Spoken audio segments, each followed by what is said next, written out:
Well, because it's about relationships. Tiny Tim and Charlotte have this fabulous relationship. And of course, Scrooge has a relationship with everybody, and then that changes drastically at the end.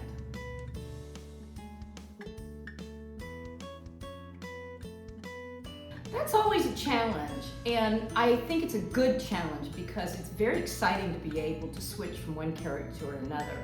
And of course, playing one character throughout the whole play has its value.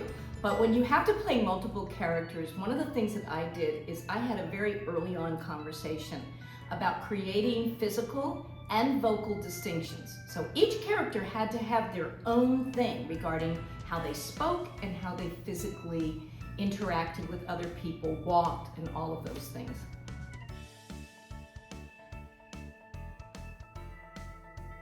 Huge difference.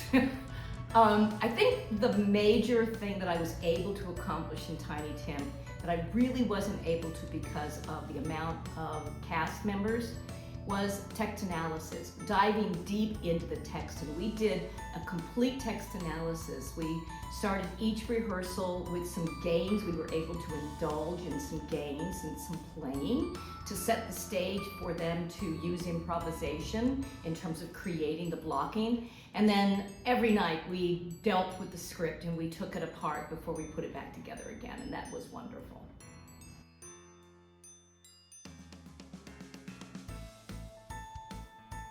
You have to throw out realism because then you'll be confined to certain choices in physicalization that slow things down.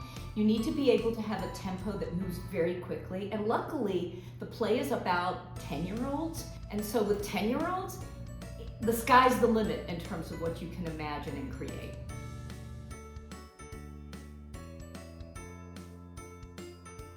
Well, the fun and the physicalizations and the multiple characters, but frankly, my favorite part of this show is Scrooge's transformation, and how at the very end of the play, the transformation of that character reminds us that holidays are celebrations, and what we're celebrating is not just the presents and the decorations, but we're celebrating each other, and we really do get to celebrate Scrooge in the end.